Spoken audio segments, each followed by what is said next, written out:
Hi, my name is Matt Lockett. I'm the director of the Justice House of Prayer in Washington, D.C., and I want to tell you about some exciting meetings that we have coming up at the end of the month, October 26th and 27th.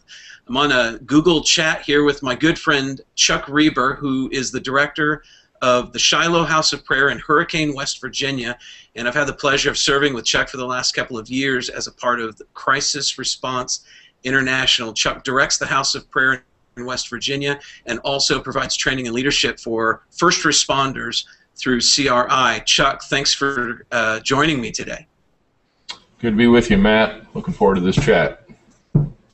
Yeah, Chuck, just real quick, I want to ask you a few questions about what people can expect from this meeting coming up at the end of the month. I've had such a great burden to bring the people of God into a conversation about prophetically what he's saying to the nation and what he's saying to DC right now. And so you bring an interesting dynamic that you call prophetic mapping. Can you tell us what that is? Yeah, prophetic mapping, sort of after the spiritual mapping George Otis and them had a number of years ago, where they took various trends and things and interposed them in spiritual experiences, on geographically on the map and kind of charted where it was going. I took the same concept and relating it to the words of prophetic voices, credible prophetic voices are speaking, and broke them down into the geophysical and social and political and war and terrorism and the economy. They've addressed dozens and dozens, probably hundreds of words, and I've tried to put them in categories as well as where they're going to hit geographically in our nation and map it out. So it gives us a picture of what the Lord has been speaking through these men and women about what coming events that are coming over the next decade or so in our nation. I think what people might be wondering is, why do I need to focus on this in a city like Washington, D.C.? Can you tell us about that? There is a significant amount of words spoken about the D.C. area, specifically the city of D.C. and the surrounding areas, and there's a lot of detail in those words. They're talking about political events, again, social unrest, even unto martial law, economic issues, even geophysical that would affect the D.C. area. Being this nation's capital, whatever happens there is going to have repercussions across the nation. And I think there's some very significant, very critical words that need to be heard for the D.C. area by leaders, so that they can begin to prayerfully and then practically craft a response, so they're not caught off guard. We don't want to be responding and reacting to these things. We want to have foresight. That's why the Lord's given these words. So it's going to enable leaders to hear them, discern what's going on, and begin to meet together to be able to respond in a godly way.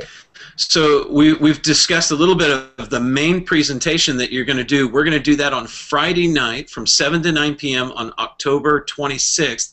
Then the following day, we're going to do something really special with you, Chuck. We're going to do a breakout session at Ebenezers Coffeehouse from 10 a.m. to 2 p.m. What could we expect if we were to come to that meeting? I expect there to be able to do a little Q&A with the leaders who have heard these things. They're overwhelming when you hear it. That's the volume of the information, and really it's beyond information. It's revelation. And it's overwhelming. God's just not speaking a little corner. He's speaking about a lot of issues about the whole country, and we need to begin to get together and ask, what are the implications? Think of scenarios when these things happen. What are the consequences on the ground with people's lives? Because there's people's lives and are attached to everything in this. We can't divorce just a information revelation from the lives of people. They're going to be affected. So what we want to do is get leaders to begin to think through that for their region and how to craft a response. And it's going to take a lot of forethought. I think that'll be just a beginning point. We're going to kindle a little fire. They're going to have to go home and apply it to their situation, and then decide how they can tie in with networking. Hopefully this will be a good time for leaders to connect up with one another, and some are going to have resources and skill sets that others won't have, and so this will be a time for all that. Exciting. So we have 2 meetings planned. It'll be for Friday, October 26th from 7 to 10 p.m., and then the following day on Saturday, October 27th from 10 a.m. to 2 p.m. We want to invite you to come and participate in this. This is a free conference, totally free of charge. We will require everyone to register who wants to attend the Saturday breakout session because we have a very limited number of seats. And so that'll be a really exclusive meeting that you're not going to want to miss. Chuck, thanks a lot for talking with us today. Thank you, Matt. Appreciate it. Look forward to that weekend. It's going to be good.